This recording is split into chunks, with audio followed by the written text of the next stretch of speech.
मुख्यमंत्री पुष्कर सिंह धामी इन दिनों दिल्ली दौरे पर हैं, जहां उन्होंने राज्य हित के लिए केंद्रीय मंत्रियों से मुलाकात की, तो वहीं शनिवार को देश के रक्षा मंत्री राजनाथ सिंह से भी मुलाकात की। इस दौरान उन्होंने राजनाथ सिंह से सीमांत जनपद पिथौरागढ़ में हवाई पट्टी के विस्तारीकरण और सेना को सौंपने के लिए वार्ता की। कल मैंने माननीय रक्षा मंत्री जी से भेंट करी थी और पिथौरागढ़ हमारा सीमांत क्षेत्र है।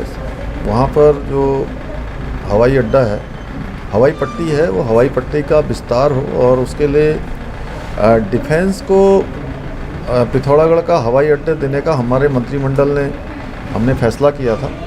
उसी के संबंध में कि जल्दी से जल्दी जो है उस हवाई पट्टी को एयरफोर्स ले ले, डिफेंस ले ले और उस पर काम करे। इसी प्रकार से जोशीमठ और धारचूला 2 स्थानों पर सेना के हेलीपैड हैं।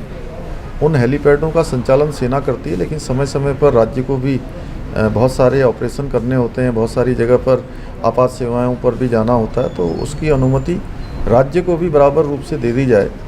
और साथ में कुछ स्थानों पर जो सैनिक बाहुल्य क्षेत्र होने के कारण से कैंटीन इत्यादि वह भी हमारे यहाँ पर अधिक खोले जाने की मांग लगातार की जाती रही है। रुद्रप्रयाग क्षेत्र में 30,000 से अधिक सैनिकों के बीच में CSD कैंटीन न होने के कारण से उनको दूर दराज के क्षेत्रों में जाना पड़ता है, तो वहाँ पर कैंटीन की सुविधा के लिए वहाँ कैंटीन खोल दी जाए। साथ में ECHS का एक केंद्र वहाँ खोल दिया गया है, उसके लिए मैंने माननीय रक्षा मंत्री जी का धन्यवाद किया है। इसी प्रकार से उपनल का जो देहरादून में कार्यालय है, जो 25-30 हज़ार कर्मियों को, पूर्व सैनिकों को लगातार अपनी सेवाएं देते हैं, उनका कार्यालय वहाँ पर चूँकि अन्यंत्र स्थापित किया जाना है, तो उसके लिए ज़मीन हमको मिल जाए।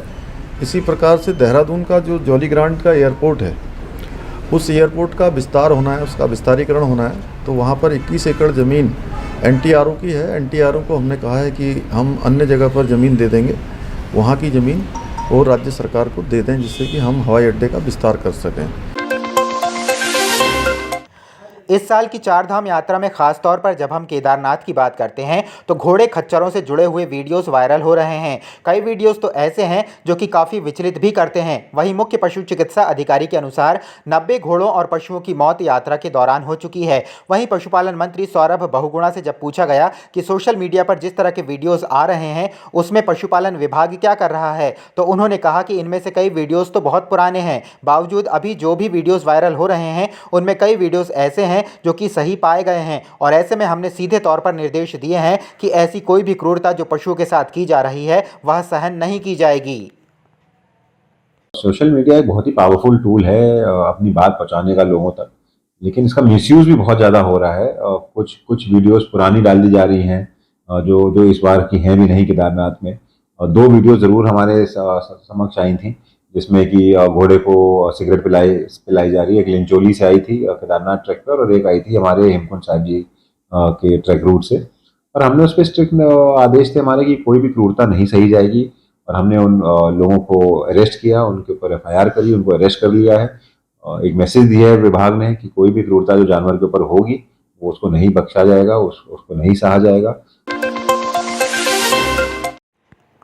समान नागरिक संहिता को लेकर कांग्रेस अभी वेट एंड वॉच की मुद्रा में है। कांग्रेस का कहना है कि भाजपा समान नागरिक संहिता का विषय अच्छे विचार से नहीं ला रही है। कांग्रेस इसके ड्राफ्ट के सार्वजनिक होने का इंतजार कर रही है। ड्राफ्ट सार्वजनिक होने पर संहिता के बिंदुओं का अध्ययन करने के बाद इसके प्रावधानों को लेकर कांग्रेस जनता के बीच जाएगी और संवाद करेगी। कांग्रेस ने इसी कड़ी में समान नागरिक संहिता समेत स्थानीय मुद्दों को लेकर हर लोकसभा क्षेत्र में स्वाभिमान न्याय यात्रा निकालने का निर्णय लिया है। इसी कड़ी में पौड़ी लोकसभा क्षेत्र में 17 से 22 जुलाई तक यात्रा निकाली जाएगी। और हमने ये सोचा है कि जिस तरह से केंद्र सरकार और राज्य सरकार UCC थोप रही है इस देश के ऊपर, ये बिल्कुल नोटबंदी और GST और 3 कृषि कानूनों की तरह होगा कि देश पर सिर्फ बातें थोप दी जाएंगी, होमवर्क अधकचरा रहेगा। इसलिए कांग्रेस पार्टी ने ये बीड़ा उठाया है कि हम स्टेक होल्डर्स के बीच में जाएंगे, हम उन समुदाय, वर्ग, जाति, धर्म लोगों के, पंथ के लोगों से बातचीत करेंगे कि आखिर वो क्या चाहते हैं कि UCC में क्या होना चाहिए।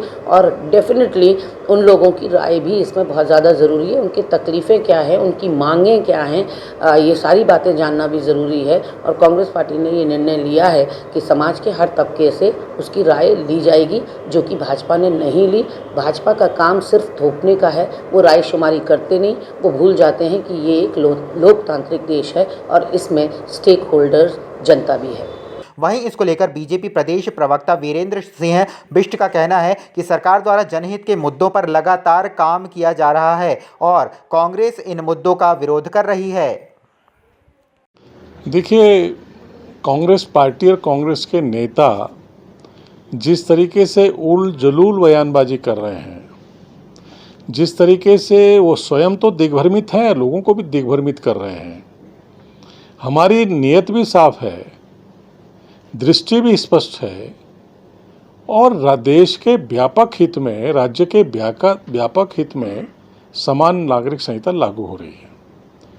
हरीश रावत जी को कुछ न कुछ कहना होता है और उनकी नीयत कितनी साफ है इस विषय पर वो पहले बताएं कि वो कैसा समान नागरिक संहिता कानून चाहते हैं और चाहते भी हैं या नहीं चाहते हैं, या सिर्फ एक राजनीतिक हवा बनाने के लिए इस माहौल को गर्म रखना चाहते हैं।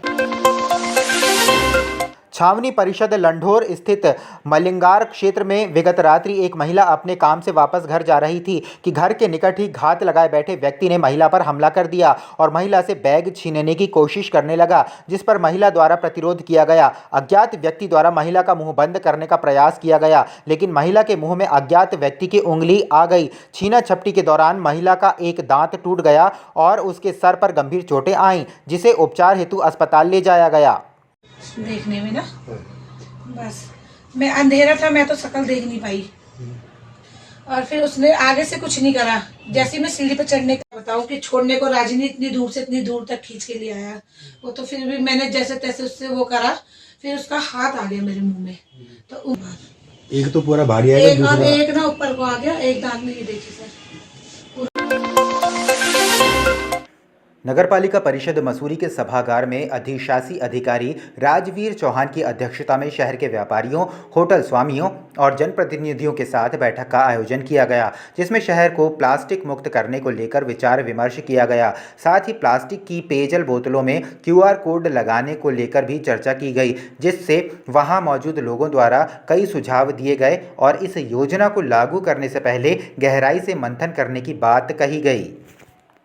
माननीय उच्च न्यायालय के निर्देश के क्रम में प्लास्टिक प्रतिबंध प्लास्टिक हेतु आई कार्य योजना की गई, जिसमें रिसिटी नामक एक कंपनी द्वारा प्लास्टिक की समस्त प्लास्टिक की बोतलें और जो भी इसमें रैपर हैं, इसमें QR कोड लगाने के लिए आयोजन किया गया था, जिसमें होटल एसोसिएशन, व्यापार सभा से और स्थानीय लोगों द्वारा बैठक में प्रतिभाग किया गया है। ये शहर में जगह जगह प्लास्टिक फैला रहता है, इससे हमारा को ये फ़ायदा है कि जहाँ जहाँ प्लास्टिक फैलता है उसकी हम मॉनिटरिंग कर पाएंगे। QR कोड लगने से जो प्लास्टिक, जितना प्लास्टिक इस शहर में यूज़ हो रहा है उसका एक डाटा हमारे पास आ जाएगा। देखिए, इसमें हमने लोगों से राय मांगी थी। इसमें कई लोगों के द्वारा आपत्तियाँ भी मांगी गई है कि इसमें रेट कैसे निकाले जाएंगे और कैसे MRP से ऊपर जाएंगे, कैसे जाएंगे।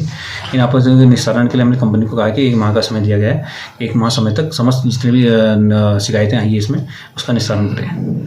पालिका परिषद मसूरी हिलदारी रिसिटी के द्वारा एक प्रस्ताव लाया गया, जिस प्रस्ताव को DRS कहा जाता है, डिपॉजिट रिफंड स्कीम। इसके तहत हर पानी की बोतल पे, चिप्स, मैगी के पैकेट पे, चॉकलेट पे, हर प्रकार के प्लास्टिक पैकेजिंग पे QR कोड लगता है। उस QR कोड को एक अधिकतम मूल्य पे, जैसे अगर कोई 10 रुपये की चीज़ उसको 12-13 रुपये पे ग्राहक खरीदता है और जब वो वापस करता है उसका रैपर, तो उसे वापस रिफंड मिलता है। हमने इस प्रस्ताव को, इसमें पूर्ण रूप से प्रस्ताव सुनने के बाद हमने आज ये नतीजा निकाला है कि ये एक जल्दबाजी में बनाया हुआ प्रस्ताव है। ये प्रस्ताव धरातल पर उतारने लायक नहीं है। इस प्रस्ताव को नगर पालिका और हिलदारी द्वारा जल्दबाजी में एक स्वच्छता के नाम पर लाया गया है, जिसका हमने आज पूर्ण रूप से विरोध भी किया है और ये भी कहा है कि हम मसूरी की सफाई के लिए, स्वच्छता के लिए मसूरी का हर एक नागरिक, व्यापारी हर समय, हर वक्त खड़ा है। लेकिन अगर किसी भी प्रस्ताव में किसी भी व्यापारी का या नागरिक की कोई भी आर्थिक हानि या सामाजिक हानि किसी भी प्रकार की होगी तो उसका हम विरोध करेंगे।